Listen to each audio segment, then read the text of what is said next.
नमस्कार साथियों, आज की क्लास में आप सबका हार्दिक स्वागत है।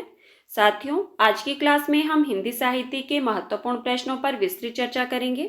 ये क्लास हिंदी से संबंधित सभी परीक्षाओं के लिए अत्यंत उपयोगी है। तो आइए हम आज की क्लास को शुरू करते हैं। हमारा आज का पहला प्रश्न है, भक्ति आंदोलन को लोक जागरण की संज्ञा किसने दी? आपके पास ऑप्शन है हजारी प्रसाद द्विवेदी, महावीर प्रसाद द्विवेदी, रामचंद्र शुक्ल या रामकुमार वर्मा। तो बताइए इसका सही उत्तर क्या होगा और साथ में भक्ति काल का समय भी बताना है आपको। बताइए इसका सही उत्तर क्या होगा। बिल्कुल सही। जिन साथियों ने ऑप्शन नंबर 1 बताया है उनका उत्तर सही है। भक्ति आंदोलन को लोक जागरण की संज्ञा हजारी प्रसाद द्विवेदी ने दी है। और भक्ति काल का समय क्या माना जाता है? तो संवत 1375 से 1700 तक। हमारा अगला प्रश्न है, अंजू दीदी नाटक के रचनाकार कौन है? आपके पास ऑप्शन है विष्णु प्रभाकर, उपेंद्र नाथ अश्क, जयशंकर प्रसाद या लक्ष्मी नारायण लाल। तो बताइए इसका सही उत्तर क्या होगा। अंजू दीदी जो कि नाटक विधा की रचना है, इसके रचनाकार कौन है और इसका रचनाकाल क्या है, ये भी बताना है आपको। बताइए इसका सही उत्तर क्या होगा। बिल्कुल सही। जिन साथियों ने ऑप्शन नंबर 2 बताया है उनका उत्तर सही है। अंजू दीदी नाटक के रचनाकार उपेंद्र नाथ अश्क है और इसका रचनाकाल जो है वो 1955 ईस्वी है। और इसके जो पात्र है वो है श्रीपत और अंजू दीदी। हमारा अगला प्रश्न है, निम्न में से कौन सा कवि तार सप्तक में शामिल नहीं है? आपके पास ऑप्शन है प्रभाकर माचवे, रामविलास शर्मा, नरेंद्र शर्मा या नेमीचंद जैन। तो बताइए इसका सही उत्तर क्या होगा। कौन सा कवि तार सप्तक में शामिल नहीं है उसका चयन करना है आपको। बिल्कुल सही। जिन साथियों ने ऑप्शन नंबर 3 बताया है उनका उत्तर सही है। नरेंद्र शर्मा तार सप्तक के कवियों में शामिल नहीं है। आप जानते हैं कि अज्ञे जी के संपादकत्व में 4 सप्तक प्रकाशित हुए थे। तार सप्तक का प्रकाशन वर्ष जो है वो है 1943 ईस्वी। दूसरा सप्तक कब प्रकाशित हुआ था? 1951 ईस्वी में। और तीसरा सप्तक 1959 ईस्वी में और चौथा सप्तक 1979 ईस्वी में। हमारा अगला प्रश्न है, निम्नलिखित में से कौन सी रचना महादेवी वर्मा की नहीं है? आपके पास ऑप्शन है पथ के साथी, समारिका, अतीत के चलचित्र या वे दिन वे लोग। तो बताइए इनमें से कौन सी रचना महादेवी वर्मा की नहीं है। अगर यह रचना महादेवी वर्मा की नहीं है तो किसकी है, ये भी बताना है आपको। बताइए।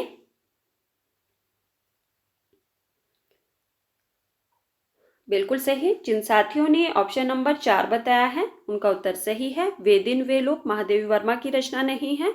किसकी रचना है ये? बिल्कुल सही, शिवपूजन सहाय ने। वे दिन वे लोग जो रचना है वो शिवपूजन सहाय की है। ठीक है। अब हम बात करते हैं कि पथ के साथ ही जो कि रेखा चित्र विधा की रचना है महादेवी वर्मा की 1956 ईस्वी की। ठीक है। समारिका ये भी महादेवी वर्मा का रेखा चित्र है 1971 ईस्वी का।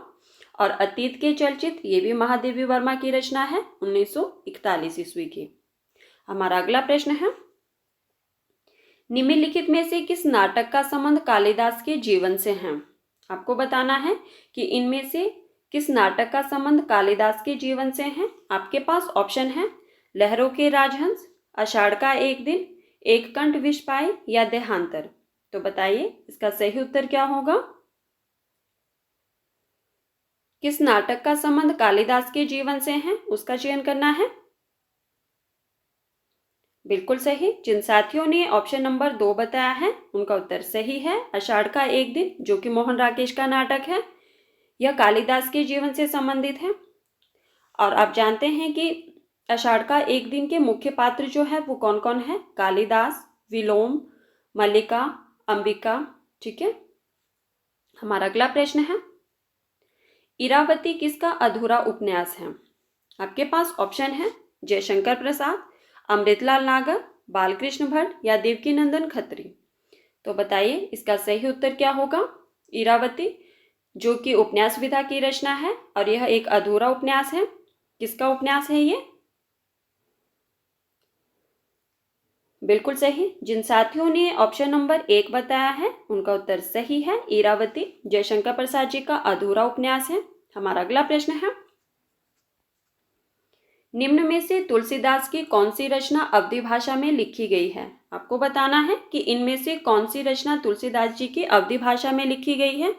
आपके पास ऑप्शन है विनय पत्रिका, कवितावली, जानकी मंगल या दोहावली। तो बताइए इसका सही उत्तर क्या होगा? कौन सी रचना अवधी भाषा में लिखी गई है उसका चयन करना है। बिल्कुल सही। जिन साथियों ने ऑप्शन नंबर 3 बताया है उनका उत्तर सही है। जानकी मंगल जो है तुलसीदास जी की अवधी भाषा में लिखी गई रचना है 1582 ईस्वी की। ये चारों रचनाएं जो है वो तुलसीदास जी की है। ठीक है। जानकी मंगल अवधी भाषा में लिखी गई है। विनय पत्रिका ये ब्रज भाषा में लिखी गई है। कब लिखी गई है? 1585 ईस्वी में। कवितावली ये भी ब्रज भाषा में लिखी गई है 1612 ईस्वी में। जानकी मंगल अवधी भाषा में लिखी गई है 1582 ईस्वी में। और दोहावली ये भी ब्रज भाषा में लिखी गई है 1583 ईस्वी में। हमारा अगला प्रश्न है, ये आपके पास पंक्ति दी गई है, मसी कागज छुइयो नहीं, कलम गही नहीं हाथ। तो प्रस्तुत पंक्ति किसकी है? आपके पास ऑप्शन है सूरदास, दादू दयाल, कबीरदास या तुलसीदास। तो बताइए इसका सही उत्तर क्या होगा? मसी कागज छुइयो नहीं, कलम गयो नहीं हाथ। प्रस्तुत पंक्ति के रचयिता कौन है? बिल्कुल सही। जिन साथियों ने ऑप्शन नंबर 3 बताया है उनका उत्तर सही है। यह पंक्ति जो है वो कबीरदास जी की है। हमारा अगला प्रश्न है, सूरदास के गुरु का नाम है। आपके पास ऑप्शन है रामानंद, वल्लभाचार्य, विठलनाथ या मध्वाचार्य। तो बताइए इसका सही उत्तर क्या होगा? पिछली क्लास में ही मैंने बताया था आपको। बताइए सूरदास के गुरु का नाम क्या है? साथियों जिन्होंने इससे पहले वाली क्लासेस को नहीं देखा है, आप चाहे तो प्लेलिस्ट से जाकर देख सकते हैं। मैंने सारी क्लासेस जो है वो प्लेलिस्ट में ऐड की है। बताइए सूरदास के गुरु का नाम क्या है? बिल्कुल सही। जिन साथियों ने ऑप्शन नंबर 2 बताया है उनका उत्तर सही है। सूरदास के गुरु का नाम वल्लभाचार्य है। हमारा अगला प्रश्न है, सूरदास की अधिकतर रचनाएं किस भाषा में है? आपके पास ऑप्शन है अवधी, अपभ्रंश, ब्रजभाषा या भोजपुरी। तो बताइए इसका सही उत्तर क्या होगा? सूरदास की अधिकतर रचनाएं किस भाषा में है? बिल्कुल सही। जिन साथियों ने ऑप्शन नंबर 3 बताया है उनका उत्तर सही है। सूरदास की अधिकतर रचनाएं जो है वो ब्रजभाषा में है। हमारा अगला प्रश्न है, अगला प्रश्न है हमारा, अंधेर नगरी का रचना काल है। आपको बताना है कि अंधेर नगरी का रचना काल क्या है। आपके पास ऑप्शन है 1880 ईस्वी, 1881 ईस्वी, 1882 ईस्वी या 1883 ईस्वी। तो बताइए इसका सही उत्तर क्या होगा? और साथ में ये भी बताना है कि अंधेर नगरी किस विधा की रचना है और इसके रचनाकार कौन है। बताइए इसका सही उत्तर क्या होगा?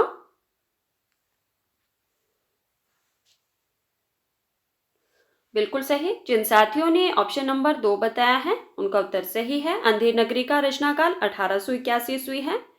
और किस विधा की रचना है? तो यह एक नाटक है। और इसके रचनाकार कौन है? बताइए अंधेर नगरी के नाटककार कौन है? बिल्कुल सही, भारतेंदु हरिश्चंद्र। ठीक है। हमारा अगला प्रश्न है, ले चल मुझे बुलावा देकर मेरे नाविक धीरे धीरे। प्रस्तुत पंक्ति के रचयिता है। आपके पास ऑप्शन है श्रीधर पाठक, मैथिली शरण गुप्त, जयशंकर प्रसाद या सूर्यकांत त्रिपाठी निराला। तो बताइए इसका सही उत्तर क्या होगा? ये आपके पास पंक्ति दी गई है, ले चल मुझे बुलावा देकर मेरे नाविक धीरे धीरे। प्रस्तुत पंक्ति की रचयिता कौन है? बिल्कुल सही। जिन साथियों ने ऑप्शन नंबर 3 बताया है उनका उत्तर सही है। यह पंक्ति जो है वो जयशंकर प्रसाद जी की है। हमारा अगला प्रश्न है, निम्न में से महावीर प्रसाद द्विवेदी का निबंध है। आपको बताना है कि इनमें से महावीर प्रसाद द्विवेदी का निबंध कौन सा है। आपके पास ऑप्शन है बादशाह दर्पण, कवि और कविता, मजदूरी और प्रेम या आत्मनिबंध? तो बताइए इसका सही उत्तर क्या होगा। कौन सा निबंध महावीर प्रसाद द्विवेदी का है?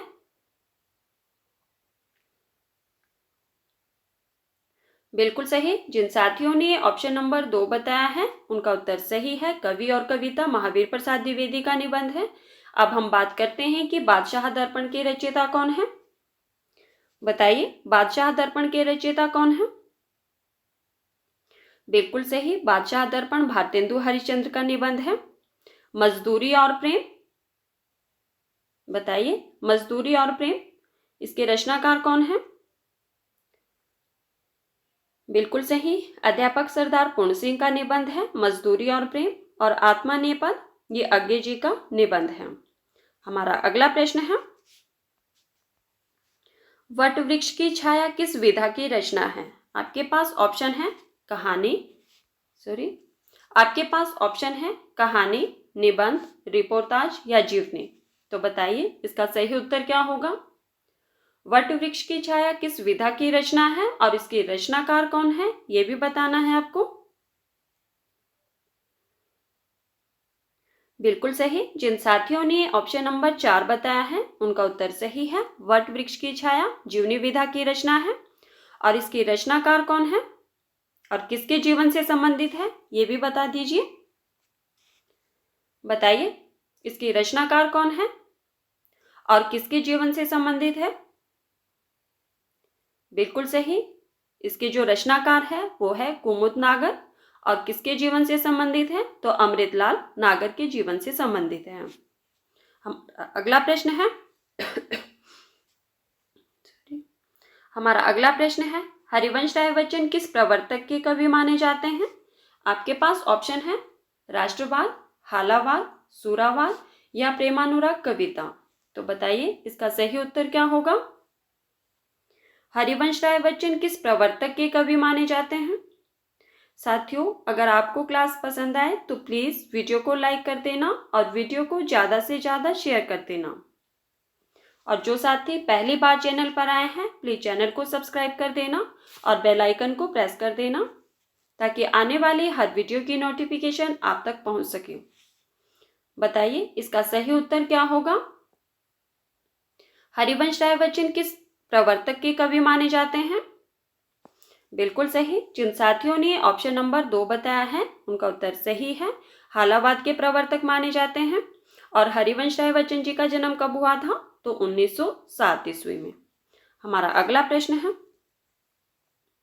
निम्नलिखित में से सुमेलित है। आपको बताना है कि इनमें से जो सुमेलित है उसका चयन करना है आपको। आपके पास ऑप्शन है सुधिया उस चंदन के वन की विद्यानिवास मिश्र, जिनके साथ जिया राजेंद्र यादव, जो कहूंगा सच कहूंगा भगवती चरण वर्मा, समय के पांव माखनलाल चतुर्वेदी। तो बताइए जो इसमें सही दिया गया है उसका चयन करना है आपको। बताइए इसका सही उत्तर क्या होगा।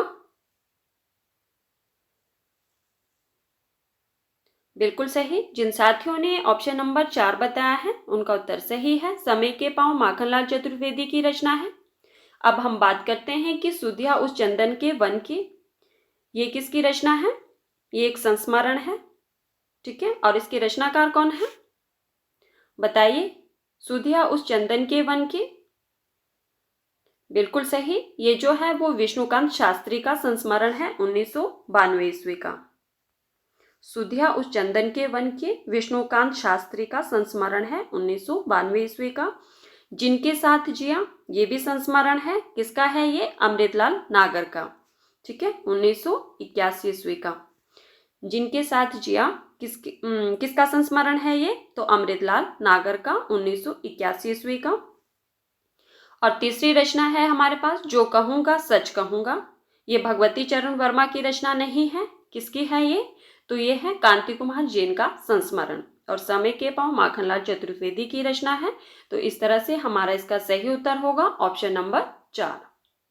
हमारा अगला प्रश्न है, चीफ की दावत के रचनाकार हैं। आपके पास ऑप्शन है अमृतलाल नागर, प्रेमचंद, भीष्म साहनी या राजेंद्र यादव।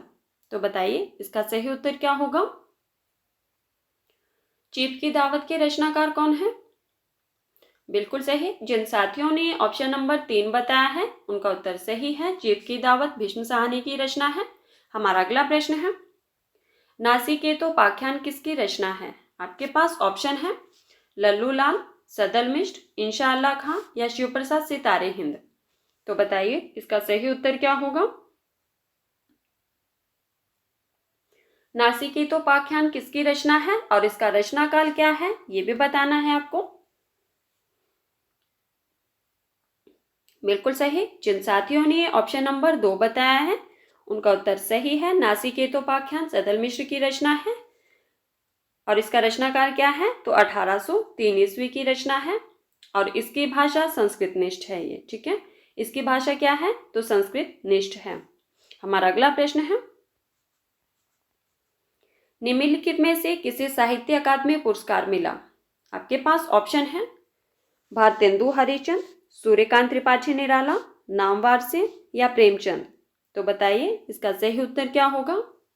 आपको बताना है कि इनमें से किसे साहित्य अकादमी पुरस्कार मिला है और कब मिला है, किस रचना के लिए मिला है, बताइए। इस तरह से हमारे कम से कम 3-4 प्रश्न जो है वो इससे बन जाते हैं। बताइए इसका सही उत्तर क्या होगा? बिल्कुल सही। जिन साथियों ने ऑप्शन नंबर 3 बताया है उनका उत्तर सही है। नामवर सिंह को साहित्य अकादमी पुरस्कार मिला है, किस रचना के लिए मिला है और कब मिला है, बताइए। नामवर सिंह को साहित्य अकादमी पुरस्कार किस रचना के लिए मिला है? बिल्कुल सही, कविता के नए प्रतिमान। कब मिला है? 1971 ईस्वी में। कविता के नए प्रतिमान के लिए नामवर सिंह को 1971 में साहित्य अकादमी पुरस्कार मिला है। हमारा अगला प्रश्न है, अपने अपने अजनबी किस विधा की रचना है? आपके पास ऑप्शन है नाटक, उपन्यास, जीवनी या आत्मकथा। तो बताइए इसका सही उत्तर क्या होगा? अपने अपने अजनबी किस विधा की रचना है और इसके रचनाकार कौन है, ये भी बताना है आपको। बिल्कुल सही। जिन साथियों ने ऑप्शन नंबर 2 बताया है उनका उत्तर सही है। अपने अपने अजनबी उपन्यास विधा की रचना है। हमारा अगला प्रश्न है, और इसके रचनाकार कौन है? बिल्कुल सही, आज्ञे जी का उपन्यास है ये। हमारा अगला प्रश्न है, महादेवी वर्मा ने गोरा संस्मरण किस पर लिखा है? आपके पास ऑप्शन है गिलहरी, कुतिया, गाय या हिरनी। तो बताइए इसका सही उत्तर क्या होगा? महादेवी वर्मा ने गोरा संस्मरण, गोरा जो एक संस्मरण है महादेवी वर्मा का, उन्होंने किस पर लिखा है ये? बिल्कुल सही। जिन साथियों ने ऑप्शन नंबर 3 बताया है उनका उत्तर सही है, गाय पर लिखा है ये। हमारा अगला प्रश्न है, प्रगतिवाद किस विचारधारा से प्रभावित हुआ? आपके पास ऑप्शन है अस्तित्ववादी, नकेनवादी, मार्क्सवादी या रूपवादी। तो बताइए इसका सही उत्तर क्या होगा? प्रगतिवाद किस विचारधारा से प्रभावित हुआ? बिल्कुल सही। जिन साथियों ने ऑप्शन नंबर 3 बताया है उनका उत्तर सही है, मार्क्सवादी विचारधारा से प्रभावित हुआ प्रगतिवाद। हमारा सही उत्तर होगा ऑप्शन नंबर 3। हमारा अगला प्रश्न है, ये आपके पास पंक्ति दी गई है, अजगर करे ना चाकरी, पंछी करे ना काम, प्रस्तुत पंक्तियों के रचयिता कौन है? आपके पास ऑप्शन है सुंदरदास, सूरदास, जगने या मलुकदास। तो बताइए इसका सही उत्तर क्या होगा? अजगर करे ना चाकरी, पंछी करे ना काम, प्रस्तुत पंक्ति के रचयिता कौन है? बिल्कुल सही। जिन साथियों ने ऑप्शन नंबर 4 बताया है उनका उत्तर सही है। यह पंक्ति जो है वो मलुकदास जी की है। हमारा अगला प्रश्न है, महाराजा जसवंत सिंह ने भाषा भूषण की रचना किस ग्रंथ के आधार पर की है?